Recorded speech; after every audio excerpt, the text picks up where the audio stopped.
What's up, guys? Well, as you can see, we're back with new digs even. Now, I know there is some obvious like glare stuff going on, which, I'm not even 100% set up yet. So, I'll try to keep my head, maybe in the way or whatever. Just bear with me as we start to resurrect this thing from the fucking ashes once again, alright?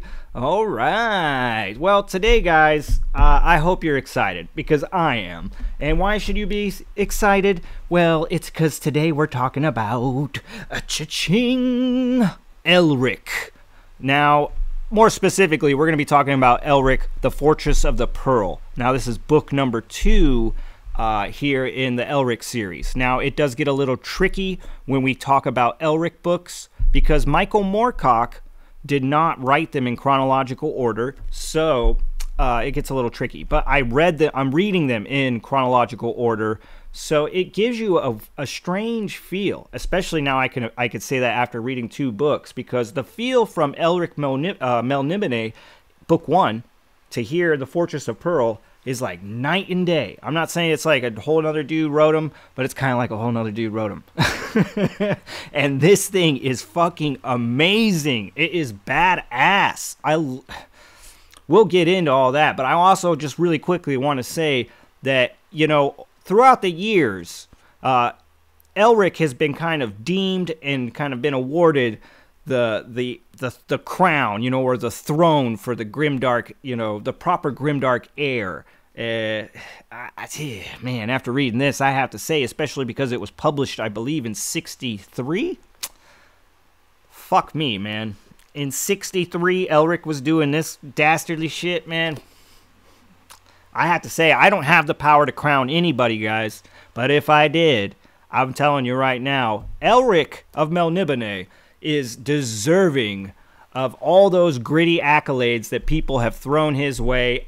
He is an amazing fucking character, and I am all on board to follow good old Grandpa Grimdark. All right, let's get into it. Here in the Fortress of the Pearl, Michael Moorcock really opens up this world for the reader. Now, I'm not saying we didn't get any sightseeing and adventures in book 1, but here in book 2, we're not only going to a new kingdom, we're going to go to a new realm, and we're going to be immersed in different cultures. And this brings a whole new, breath of fresh air and just breathes that life into the world and makes everything more real.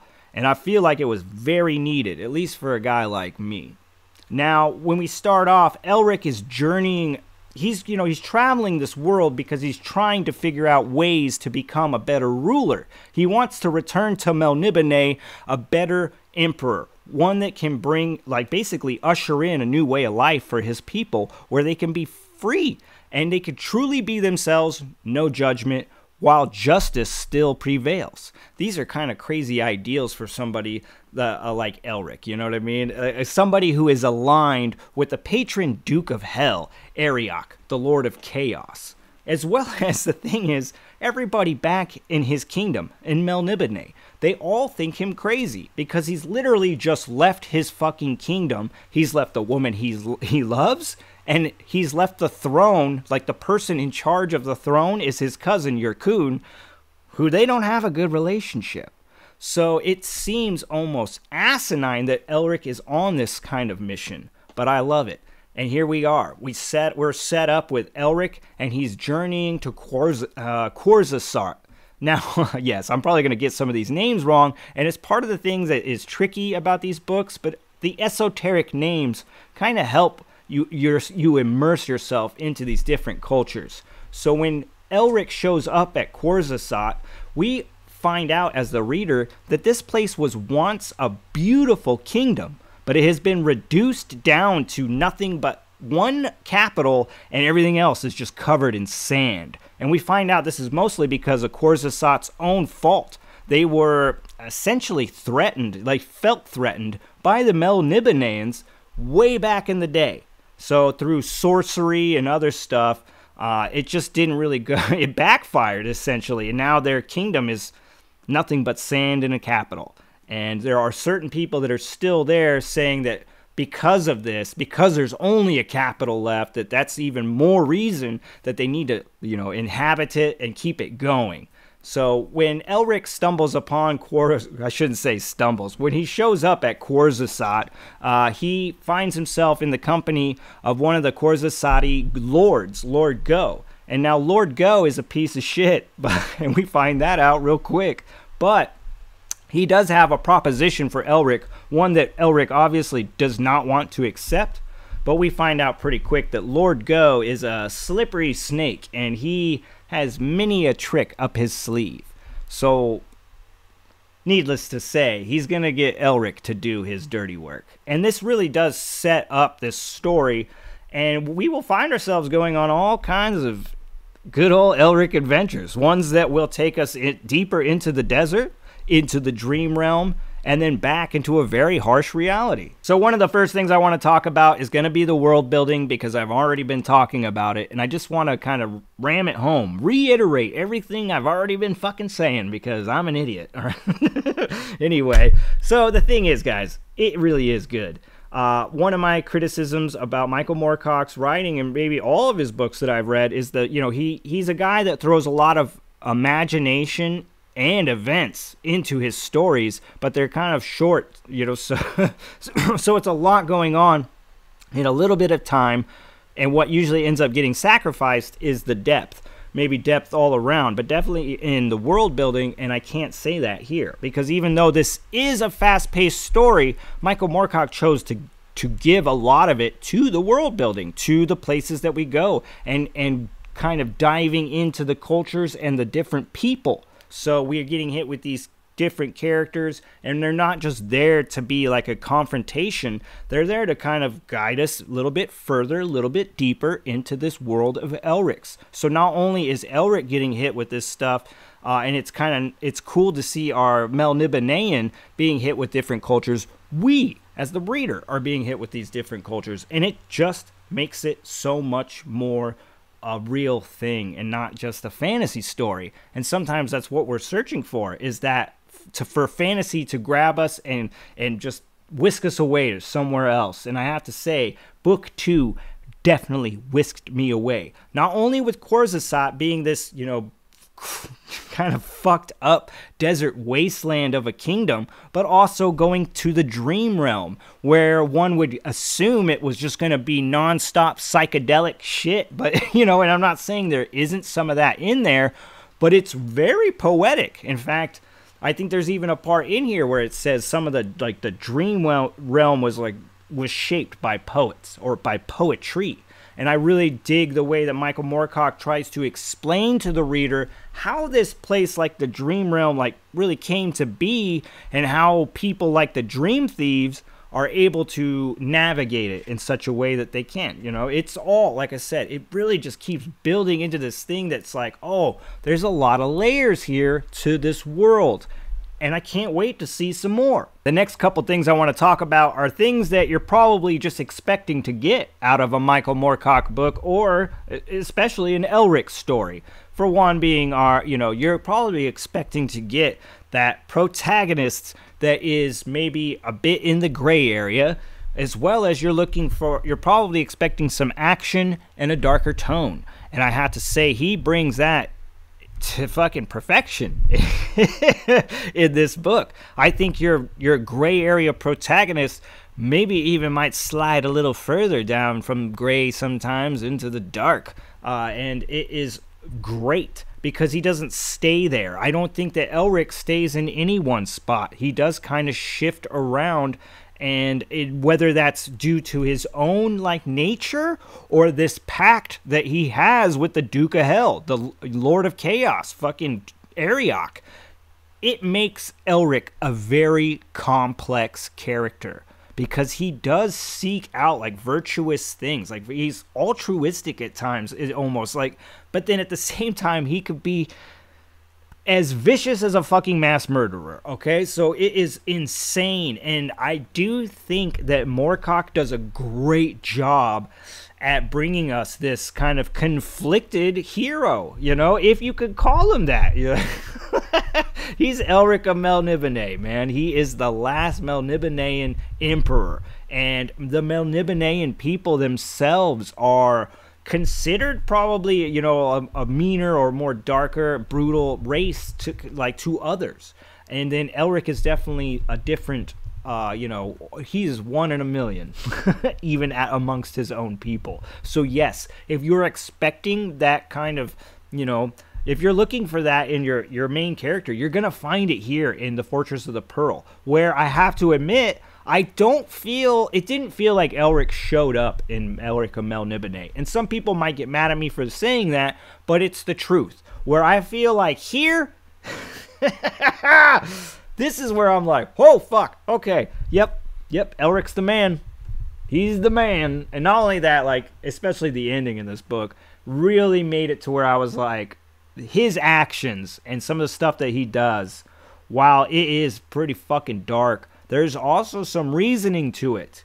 And I just fucking loved that. And I'm pretty much signed up to be, you know, like I'm all in on Elric now. So yes, do expect to get that gray area protagonist that even, you know, shifts his alignment even with himself, or, you know, from time to time.